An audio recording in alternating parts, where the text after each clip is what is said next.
You're gay. Hello and welcome back, Ravers. It is season 4, episode 3 of Gay Rave, and I am the Gabby L. I am so excited that we're back. We have so much to talk about. And first of all, it is finally Halloween week. We have made it. It feels like we've been doing the Halloween thing for quite a while.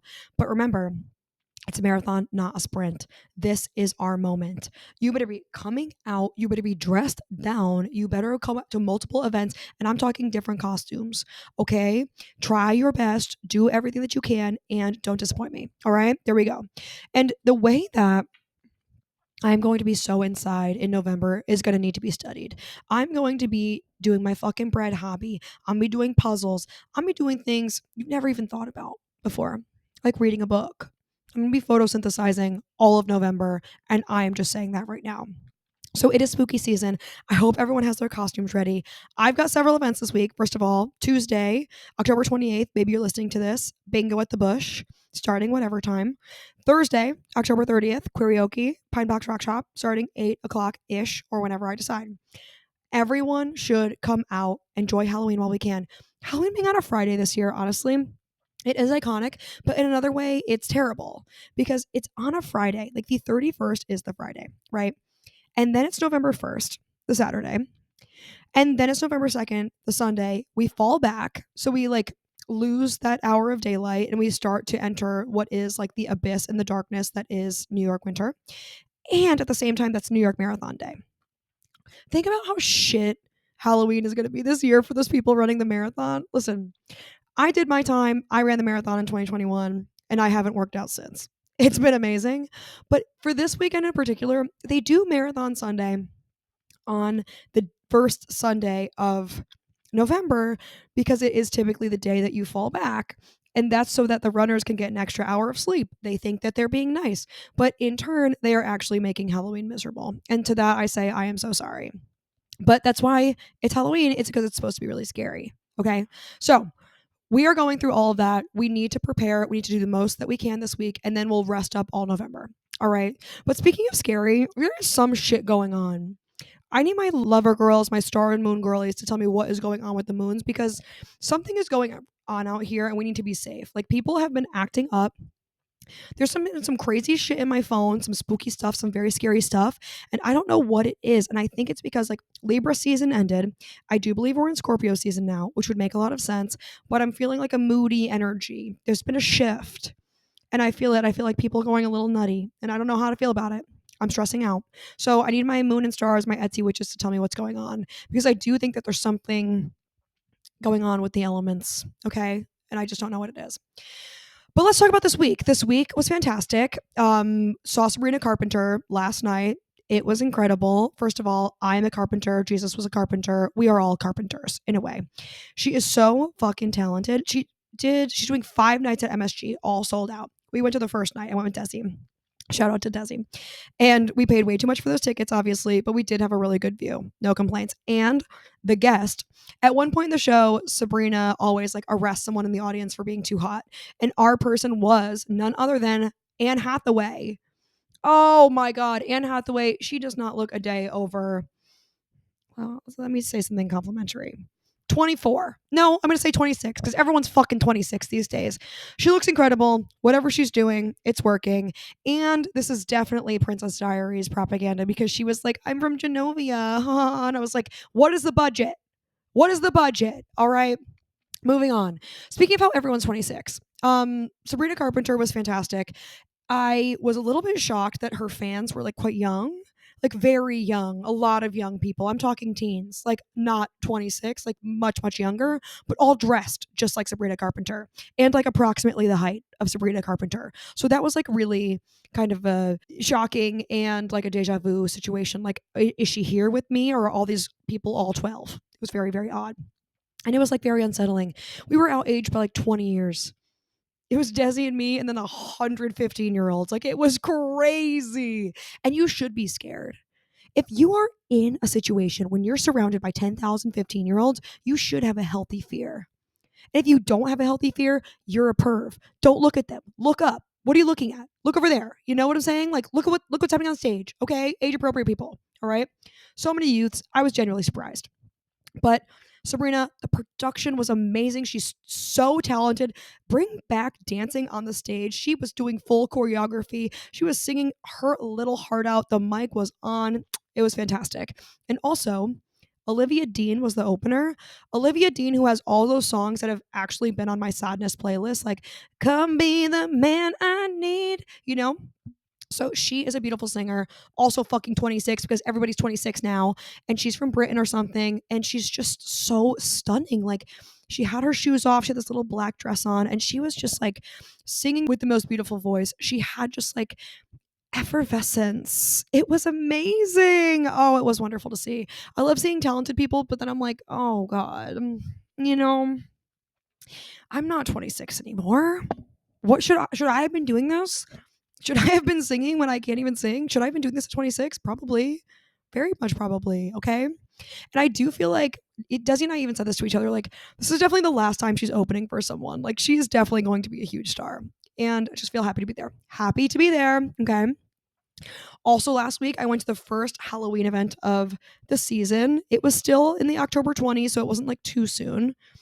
Decided to go to this Halloween party that's being held by like the queer league that I'm in. And so it was at Sony Hall. There was like 1,000-person limit. And when I tell you, approximately 980 of those people were gay men looking like as sexy as possible. Like every man oiled up in their underwears, suspenders on. That's their costume. What are you? Superman. I don't fucking know. It doesn't matter. It doesn't fucking matter because they are hot and they are sexy. I look to my right, the 20 people from the women's plus division, head to toe, suited up. I can't see hands, feet. I can't even see their face. Mask shortage. Not in this room. There were nothing but masks. I swear to God, I saw at least 2 people dressed as full pigeons. I'm pretty sure they were women's plus. We are not showing enough skin, people. We need to bring back sexiness. This is a recession indicator. People are not being hot at Halloween anymore because those costumes, $60+ each. You go to Party City, trying to be a sexy firefighter, boom, $65.99, $67.99. What are you going to do? It's that or groceries. Always pick the costume. Okay, those costumes can last year over year. I will allow costume repeating if it means that you're going to be hot. And that's what I'm saying. Okay. So every women's plus person had on a full body costume, no skin showing, oftentimes with a mask. And I am sick of it. I will say, I do think it was really funny. Just like, why is everyone in robes? Like, why are we all not showing our skin? Okay. We need to be sexier. We need to take a risk. Okay. But this year's cultural costumes, like all of like the things in the zeitgeist, like they're not sexy either. So is it our fault that we aren't wearing sexy costumes, or is it culture's fault for not giving us the raw materials for sexiness? It begs the question. I looked up the top costumes of 2025, and here's what we got. Okay, here's what we got. First of all, Glinda and Elphaba. I hear it. Like, I have read some of those fanfics where they are actually in a lesbian relationship together. I'm not sold on it, but if that's the route you want to take, if it leads us to sexiness, take it. Okay? Take it. I want green to be on both of your faces. I want it to be smearing off. I think that could be a really cute vibe. Okay? Aunt Gladys from Weapons. Never seen Weapons. Will not be seeing it. Don't like scary movies. Is it a quirky costume? Sure. Go for it. Okay? Make it hot. Oh my God, sorry, my camera died and I had to switch sides. Okay, so next, K-pop Demon Hunters. I don't know shit about it. Opportunities for sexiness? Probably, maybe, do your best. A lot of Lorax and a lot of Pitbull. I am accepting non-sexy costumes if you commit to the bit, and there is not a doubt in my mind that I know what you are. That is an exclusion, and I'm happy to give it. Happy to give it. Okay, next, Katy Perry in space. Fine, go for it. Do whatever you dream. Just make it hot. And ironically, I've seen 2. We are at October 27th today when I'm recording this, and I've already seen 2 Judge Judys. What are the odds? Honestly, it's incredible. She's coming back, okay? So we all need to take part in this. We all need to bring this back together, and it will only work if we all do it. Okay. Speaking of sexiness, let's dive into rave reviews. Okay. Rave review. And I know some of you are going to be mad at me about this, and I know, and it's okay. I know that you will tell me whether I want to hear it or not. So that's fine. I think that the Kim Kardashian Merkin is kind of cool. So Kim Kardashian, via her Skims brand, which is her like underwear brand, put out a thong with a fake bush on the front. Okay.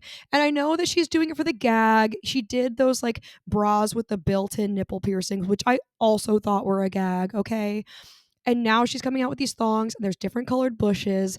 And the gag is like, oh, you can make your bush look however you want. And she said she was inspired by these 70s bushes because one time she was on a photo shoot and people wanted her to have a hairy bush underneath her thong, and she didn't have one. You want to know why? Because it's the fucking hairless complex that you gave us, Kim. Okay. So now we all have to pay $32 to buy a thong with a bush on it. Okay. Fine. I know that I should be mad, and I am kind of mad because she's profiting off of bush culture. She gets a BBL. Everyone gets BBLs. She removes her BBL. Now she's like, everyone shave off and laser off and wax off your bush, but now buy this for $32 so that way you can have a bush because it's cool now. I do hate it, and I know it's pandering, but it is a result of the complex that she and her family and modern culture gave us. But ultimately, do I think it's cool? Yes. Because I think bushes are cool. Will I be buying it? No. I got my own, baby. Homegrown. Okay. And I am wondering, like, she has different colors like a red, a black, a blonde, and a brown, like little curly vibes. And you know what? It is gaggy. Okay. So for that, I'm gonna give it a rave review because it is kind of gaggy.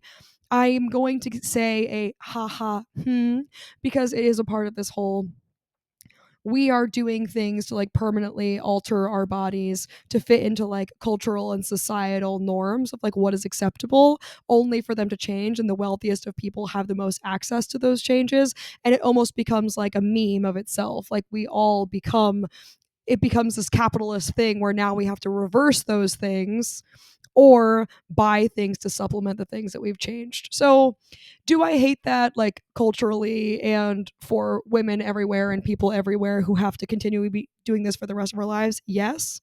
Do I think it's a gag? Sure. Okay. I'll give it to her.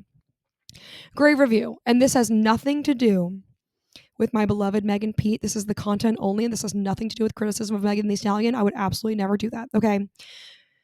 Meg the namesake, she came out with a song called Lover Girl. And Lover Girl is supposed to honor, she's in a relationship now with Clay Thompson. Fine, sure, she seems happy. I'm happy for her, whatever. But the lyrics of the song are like, my man, my baby, my baby, my baby. And I'm like, nothing could be less relatable.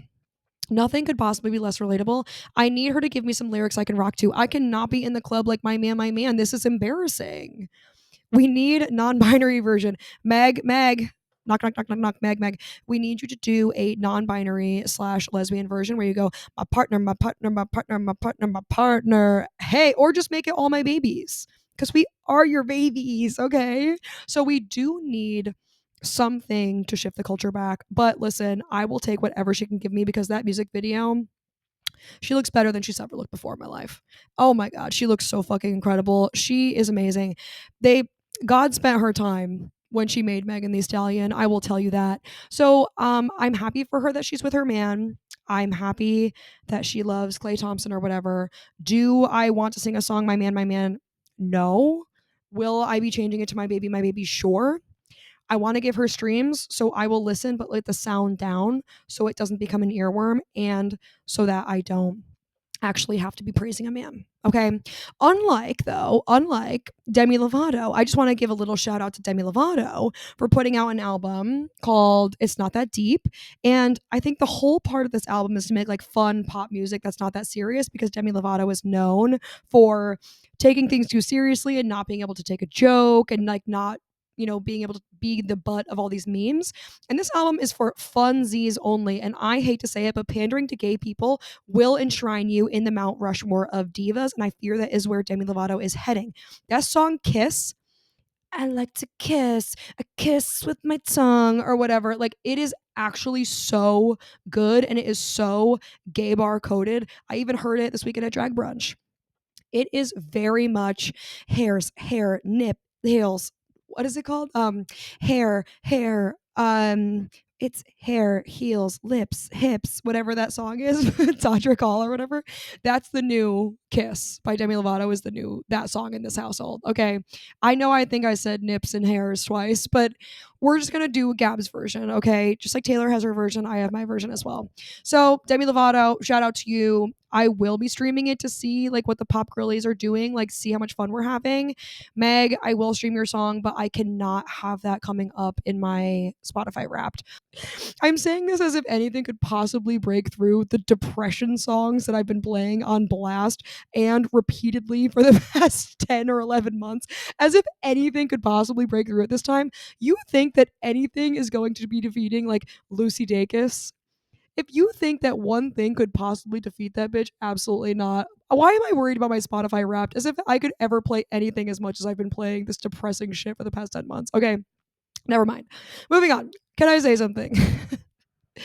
I saw a man get kicked out of a Hard Rock Cafe after ordering chicken noodle soup this week. And it was one of the more shocking experiences I've had in my life. And there's been a lot of shock, a shock and awe in this life. And the few years I've lived, especially the few years I've lived here, I thought I've seen most things, but that is just not true. You know, trying to pregame this party with all my hot gays, okay, and decided to take me, Raver Abby, to the Hard Rock bar. Like, oh, we got a pregame. We know we got to change. Let's go to this Hard Rock bar. First of all, bartender, smug as fuck. He's trying to charge me $17 for a cocktail. I said, we are at the Hard Rock Cafe. Sir, what even is this? And he said, I think this is middle of the road price for where we are. I said, middle of the road? This is 47th Street. We are across from a Hampton Inn. You're charging me $17 for a tequila soda. That's psychotic. So, I did nothing. I drank my nips under the bar, and I care not.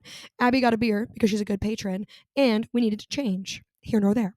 So, whatever. We go to change. We're going to change to our alien outfits. We're in t-shirts currently, just chit-chatting with Jeremy, the bartender. And these two men come and sit next to us at the bar. Like how the Hard Rock Cafe is filled with all those like the wares of former celebrities and all of the things, like they donate them. It's sort of like a celebrity museum or whatever. Am I thinking of Planet Hollywood?